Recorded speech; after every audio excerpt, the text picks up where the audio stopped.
This is an ABP Life podcast. ठीक एक साल पहले हजारों आंगनवाड़ी वर्कर्स इकट्ठा हुए दिल्ली के सीएम अरविंद केजरीवाल के घर के बाहर सिविल लाइंस में अपनी मांगों को लेकर। आज उस प्रोटेस्ट को होते होते एक साल हो गया है। क्या कुछ बदला या नहीं? चलिए जानते हैं आज के FII में। हेलो, मैं मानसी हूं आपके साथ लेकर के FII ABP लाइव पॉडकास्ट पर, जहां मेरे साथ जुड़ चुकी हैं Delhi state anganwadi workers and helpers union की president Shivani Kaul. Welcome to ABP live podcast Shivani. शुक्रिया, आप लोगों ने आज इस मौके पे हमें बात करने का अपॉर्चुनिटी दिया, उसके लिए थैंक यू सो मच। सबसे पहला सवाल जो मैं लेना चाहूंगी, आप सभी को बताइए कि एक आंगनवाड़ी वर्कर क्या क्या काम करता है और उस काम के हिसाब से उन्हें महीने के कितने रुपए मिलते हैं। देखिए, आंगनवाड़ी का जो काम है वो बेसिकली दो कैटेगरीज के लोग करते हैं। एक है वर्कर्स और एक है हेल्पर्स। वर्कर्स का काम जो है वो प्री फॉर्मल एजुकेशन, जो 6 साल से पहले बच्चों को पढ़ाई करवाने का काम होता है, वो है। प्लस जो नर्सिंग और लैक्टेटिंग मदर्स हैं उनके न्यूट्रिशन का काम, साथ ही इसी एज ब्रैकेट के 2 से 6 साल के बच्चों के न्यूट्रिशन का काम भी आंगनवाड़ी वर्कर्स करती हैं। आंगनवाड़ी हेल्पर्स हैं, उनका काम ये है कि वो घरों से बच्चों को लेकर आती हैं, या कोविड के टाइम में जब आंगनवाड़ी सेंटर्स बंद थे तो उनके घरों तक जो खाना पहुंचाने का काम था वो आंगनवाड़ी हेल्पर्स करती हैं। आंगनवाड़ी वर्कर्स और हेल्पर्स को पूरे ही देश में सैलरी नहीं मिलती है, वेजेस नहीं मिलते हैं। मतलब कि उनको वेतन या मजदूरी नहीं मिलता है, उनको ऑनरेरियम मिलता है, मानदेय मिलता है। क्योंकि बहुत ही दुख की बात है कि इतने समय बाद भी जो गवर्नमेंट है, जो स्टेट है, वो आंगनवाड़ी वर्कर्स और हेल्पर्स को कर्मचारी के तौर पे, एम्प्लॉइज के तौर पे रिकॉग्नाइज नहीं करता है। इनको वॉलंटियर्स या सोशल वर्कर कहा जाता है और इनको जो मिलता है वो ऑनरेरियम होता है। ऑनरेरियम बहुत कम मिलता था, अभी भी बहुत कम मिलता है। लेकिन मैं ये बताना चाहूंगी कि दिल्ली में 2015 से, जब से कि हमारी यूनियन बनी, Delhi state anganwadi workers and helpers union बनी, तब से हमने कई स्ट्रगल्स लड़े। मुख्य तौर पे 3 हड़तालें हुई थी 2015 में, 2017 में और 2022 में, यानी कि पिछले साल। और आज अगर हम बात करें तो आंगनवाड़ी वर्कर्स को दिल्ली में लगभग 13,000 के आसपास मिलता है और जो आंगनवाड़ी हेल्पर्स हैं उनको लगभग 7,500 के आसपास मिलता है। जब मैं आपको ये बात कह रही हूँ तो ये पैसा भी उनको कभी वक्त पे नहीं मिलता है। दूसरा, क्योंकि ICDS integrated child development scheme, जिसके तहत आंगनवाड़ियां फंक्शन करती हैं, वो सेंट्रल गवर्नमेंट की स्कीम है जिसे स्टेट गवर्नमेंट इम्प्लीमेंट करती हैं। तो जो मानदेय भी आता है, जो ऑनरेरियम भी आता है, वो 2 हेड्स में आता है, सेंटर और स्टेट का।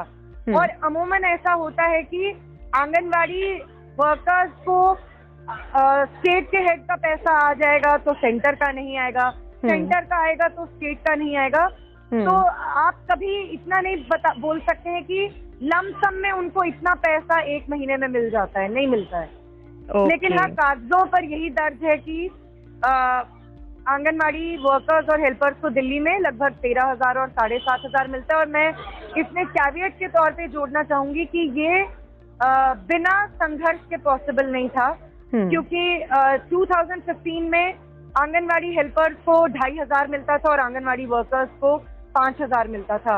और वहां से अब तक की जर्नी बेसिकली स्ट्रगल्स की, संघर्ष की, हड़तालों की एक जर्नी रही है, और जिसके बाद आज हम इस मकाम पर पहुंचे हैं। जी, अब एक पिछले साल का, हम पूरे इस 1 साल का रिकैप जो आपसे जानना चाहेंगे, किन किन चीजों के लिए आप प्रोटेस्ट कर रहे थे दिल्ली में? देखिए, मुख्य तौर पे हमारी 2 प्रिंसिपल डिमांड थी। एक डिमांड थी ऑनरेरियम इंक्रीमेंट, क्योंकि हमारा ये था कि शॉर्ट टर्म डिमांड जो इमीडिएटली स्टेट गवर्नमेंट कर सकती है वो ये था कि आंगनवाड़ी वर्कर्स को कम से कम 25,000 जो कि लिविंग वेज के बराबर हो, और आंगनवाड़ी हेल्पर्स को 20,000 जो कि उनके लिविंग वेज के बराबर हो। ऑब्वियसली वेज डिस्पैरिटी दोनों के बीच में है, और ये हमारी एक प्रिंसिपल डिमांड थी। इसके अलावा हमारी दूसरी डिमांड थी कि आंगनवाड़ी वर्कर्स और हेल्पर्स को कर्मचारियों के तौर पे रिकग्निशन मिले, उनको कर्मचारियों का दर्जा मिले, उनको स्टेट रिकग्नाइज करे कि वो जो और मैं अगर आपको अपने संघर्ष की हिस्ट्री भी बताऊंगी तो हमारे स्ट्राइक को खत्म करने के लिए एस्मा लगाया गया, इसेंशियल सर्विसेज मेंटेनेंस एक्ट। अब वो एक्ट इसलिए लगाया गया क्योंकि सरकार ने कहा दीज आर इसेंशियल सर्विसेज, ये आवश्यक काम है जिनके बगैर काम ही नहीं हो सकता है, जिनके बगैर सोसाइटी फंक्शन नहीं कर सकती है। तो this is very double facedness on part of the state as well, कि वो एक तरफ तो ये मानती है कि आप जो काम कर रहे हो वो इसेंशियल है, और दूसरी तरफ वो आपको रिकॉग्नाइज भी नहीं करती है, आपको वॉलंटियर्स या सोशल वर्कर कहकर आपको आपके काम का रिकॉग्निशन नहीं देती है, आपको जो आपका ड्यू बनता है उसको नहीं देती है, आपको वेजेस नहीं देती है।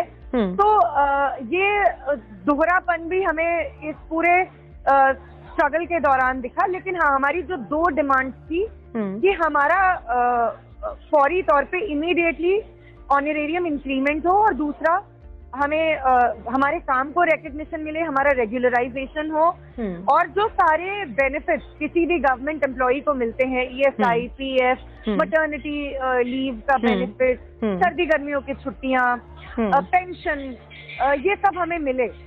और दुख की बात है कि ये डिमांड्स ऑनरेरियम इंक्रीमेंट हुआ जो कि नाकाफी था, और जहां तक बाकी सारी डिमांड्स हैं, काम को रिकॉग्नाइज करने की डिमांड है, वो सब तो अभी भी पेंडिंग है, और इस वजह से हमारा स्ट्रगल चल भी रहा है। जी, तो क्या कुछ सुना गया? मतलब आपके स्लोगन्स मुझे याद है जिसमें आपने बहरी सरकार डिनोट किया था, तो बहरी सरकार जैसे आपने कहा, उसने कुछ सुना या नहीं सुना आपकी मांगों को? अगर सुना भी तो किसने सुना, स्टेट गवर्नमेंट या सेंट्रल गवर्नमेंट? देखिए, अनदेखी तो दोनों ही गवर्नमेंट की रही है। जहां पर Modi government openly pro big capital, बड़ी पूंजी की नुमाइंदगी करने वाली पार्टी है, वहीं पर आम आदमी पार्टी जो दिल्ली में इस वक्त हुकूमत कर रही है, वो भी पूंजीपतियों की नुमाइंदगी करती है। ऑब्वियसली उनका स्लोगन थोड़ा रैडिकल है, थोड़ा पॉपुलिस्ट मेजर्स लेकर वो जनता को बरगलाने का काम करते हैं, लेकिन हमारे आंदोलन के इतिहास ने तो यही दिखाया है कि दोनों पार्टीज जो हैं वो एक ही तरीके का रवैया अपनाती हैं, जब तक कि वर्कर्स का प्रश्न होता है। जहां पर अब दोनों ने ही मिलकर एस्मा लगाया, LG और दिल्ली गवर्नमेंट ने, और LG represents central government in Delhi. LG and state government, they went ahead and they imposed ESMA. इसके अलावा बाकी सारे मसलों पर तो इन दोनों पार्टीज के बीच में बहुत ज्यादा झगड़े होते हैं, लेकिन जहां वर्कर्स का मसला आता है, आंगनवाड़ी कर्मियों का मसला आता है, तब तो हमने देखा इनकी पॉलिसीज में कोई डिफरेंस ही नहीं है। और जब हमारी स्ट्राइक चल भी रही थी तब भी दिल्ली गवर्नमेंट ने, एंड ये उनका एक तरीका रहा है, मैं ये इसलिए जोड़ना चाहती हूँ क्योंकि एक पॉलिटिकल क्वेश्चन है। Delhi state anganwadi workers and helpers union Delhi के आंगनवाड़ी कर्मियों की रिप्रेजेंटेटिव और जो जिसको रिकग्निशन मिला है वो ट्रेड यूनियन है, लेकिन दिल्ली गवर्नमेंट हमसे नेगोशिएशन नहीं करती है। दिल्ली गवर्नमेंट एक बोगस यूनियन है जो सिर्फ कागजों पर एग्जिस्ट करती है। C2 से एफिलिएटेड एक यूनियन थी, उसके साथ जाकर वार्ता करती है। जो ट्रेड यूनियन एग्जिस्ट करती है उस पूरे सेक्टर में, आप उससे वार्ता नहीं करते हो, आप उनसे कोई डायलॉग नहीं करते हो। ये भी दिखाता है कि कितना अनडेमोक्रेटिक रवैया है। इसके बाद जो डिक्लेरेशन भी हुआ, वो बात सच है कि वो दिल्ली गवर्नमेंट ने डिक्लेयर किया। It was too late and too little, बहुत देरी से हुआ और बहुत कम था, सफिशिएंट तो कहीं पर भी नहीं था। और फिर आउट ऑफ वेंजेंस जो स्ट्राइक के बाद हुआ, क्योंकि 9 मार्च को लास्ट ईयर एस्मा के इम्पोजिशन के बाद हमने स्ट्राइक को सस्पेंड किया, क्योंकि 6 महीने तक स्ट्राइक इलीगल डिक्लेयर कर दी गई थी। और उसके बाद दिल्ली गवर्नमेंट ने WCD, women and child development department के साथ मिलकर 884 आंगनवाड़ी कर्मियों का टर्मिनेशन किया। और वो क्यों किया? क्योंकि वो यूनियन को कमजोर करना चाहते थे। उनको ये पता था कि एक ऐसी यूनियन जो इतना रैडिकल स्ट्रगल लीड कर रही है और जिसकी वजह से दिल्ली का ही एक तरीके से उस पूरे दौर में 38 दिन के दौर में नक्शा बदल गया था, एक पॉलिटिकल मैप चेंज हो गया था। 3 बड़ी रैलीज निकली दिल्ली में, और जो मिलिटेंसी थी पूरे स्ट्रगल की, वो कहीं ना कहीं उनको खटक रही थी। तो मेरा अगला सवाल भी कुछ इसी से ही जुड़ा है कि जिन आंगनवाड़ी वर्कर्स को प्रोटेस्ट के दौरान आपने कहा टर्मिनेट कर दिया गया था, उनका क्या हुआ? क्या उनका टर्मिनेशन वापस लिया गया, रिवोक हुआ? नहीं, अभी नहीं हुआ है क्योंकि मामला सब जुडिस है। हमने लास्ट ईयर 14 मार्च को हाई कोर्ट मूव किया था, हमने एक रिट पिटिशन फाइल की थी और अभी हमारा कोर्ट केस जारी है। हमारे लॉयर हैं, सुप्रीम कोर्ट के सीनियर काउंसिल हैं कॉलिन गोंजाल्विस, वो हमें रिप्रेजेंट कर रहे हैं जी। और अभी 6 फरवरी को हमारी नेक्स्ट हियरिंग भी है। लेकिन ये हुआ कि जो फर्दर टर्मिनेशन थे, क्योंकि दिल्ली गवर्नमेंट लगभग 11,000 वर्कर्स को टर्मिनेट करने का मन बनाई हुई थी, क्योंकि 11,000 लोगों को शो कॉज नोटिस सर्व हुए थे। जैसे ही हम कोर्ट मूव किए, कोर्ट ने फर्दर टर्मिनेशन पर स्टे लगाया, प्लस जो ये पोस्ट है जिनके अगेंस्ट टर्मिनेशन हुआ है, उन पर भी नए रिक्रूटमेंट पे स्टे लगा है। तो अभी वो सारी पोस्ट खाली हैं और मामला टर्मिनेशन का भी हाई कोर्ट में चल रहा है।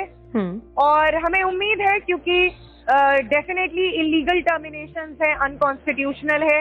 राइट टू स्ट्राइक, जो कि वैसे फंडामेंटल राइट नहीं है, but if right to freedom of expression and right to freedom to organise exist, that means कि राइट टू स्ट्राइक उसका एक करोलरी है। आपकी अगर बात सरकार नहीं मान रही है, और मैं आपको बताना चाहती हूँ कि जब 31 जनवरी 2022 में हमने स्ट्राइक शुरू की थी, तो ऐसा नहीं था हमने अचानक स्ट्राइक शुरू की जी। हम उससे 1 साल पहले से, मुझे अभी भी याद है 7 सितंबर 2021 को एक मैसिव गैदरिंग हुआ था दिल्ली सेक्रेटेरिएट पे, क्योंकि 8 महीने से ऑनरेरियम नहीं आया था। और हम सरकार को बार बार कह रहे थे कि प्लीज आप मजबूर ना करें, आप सुनवाई करें, क्योंकि हम भी नहीं चाहते कि स्ट्राइक हो। स्ट्राइक से डेफिनेटली लोग भी सफर करते हैं, दिल्ली के आम मासेस भी सफर कर रहे थे, लेकिन दिल्ली गवर्नमेंट नहीं सुनने के मूड में थी।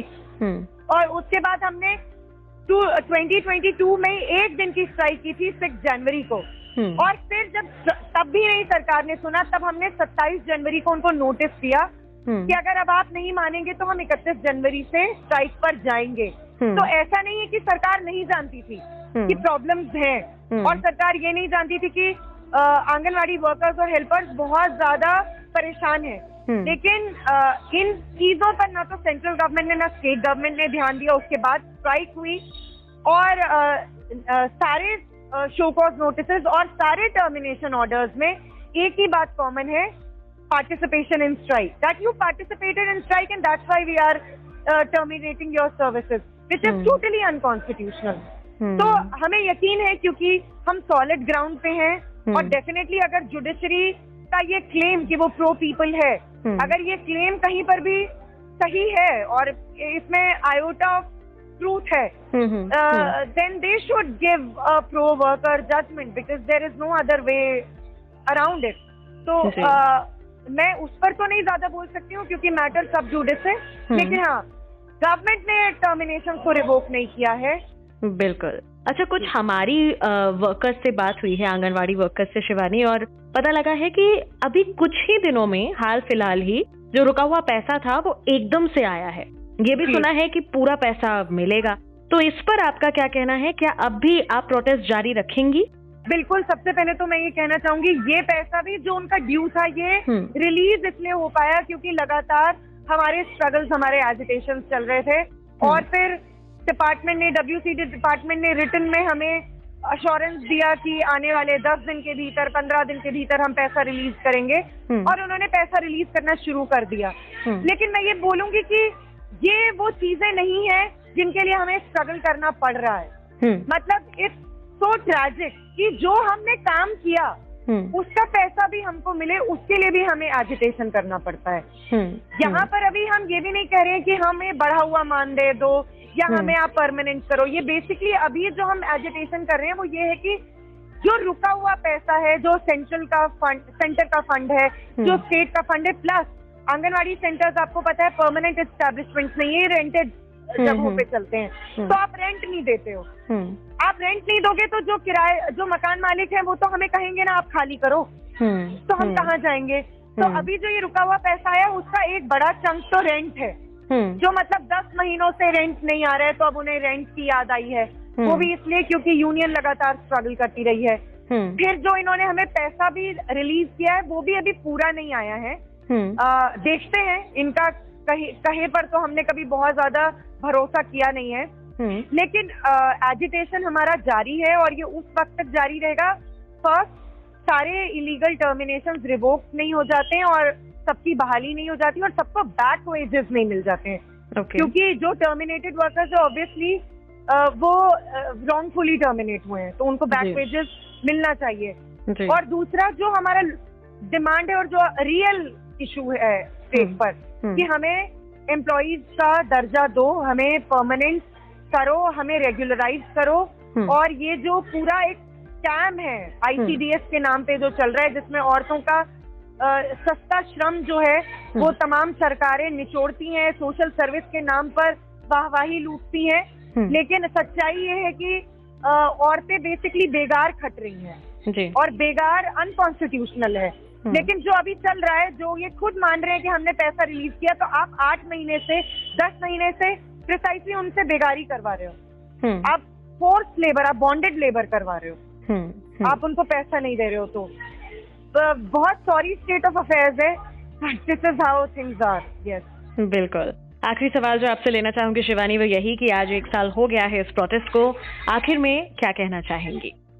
देखिए, Delhi state anganwadi workers and helpers union की तरफ से तो मैं यही कहना चाहूंगी कि हम तो बिल्कुल नहीं थके हैं, हमारे हौसले बिल्कुल बुलंद है और आने वाले दिनों में भी 2022 जो कि अब तक की सबसे बड़ी स्ट्राइक थी दिल्ली की हिस्ट्री में, भी रिसेंट टाइम्स में मेजर स्ट्राइक रही, one of the largest strike and one of the longest strike जो हुई।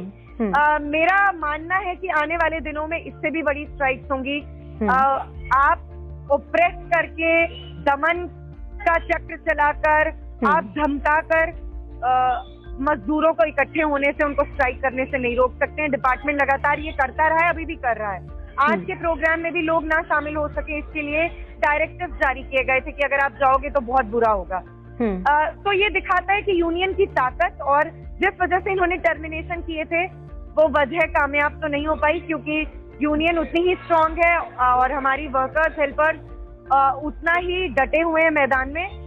और आने वाले दिनों में हम अपने जो हमारी पेंडिंग डिमांड्स हैं उनको लेकर भी हम लोग अपना स्ट्रगल चलाएंगे। और हु नोज कि इस साल के अंत में भी कोई एक नई स्ट्राइक हो, पुरानी स्ट्राइक से बड़ी स्ट्राइक हो जी। हम तो होपफुल हैं और स्ट्रगल हमारा जारी है। बिल्कुल। Thank you so much Shivani, हमारे साथ जुड़ने के लिए ABP लाइव पॉडकास्ट पर। शुक्रिया, थैंक यू सो मच।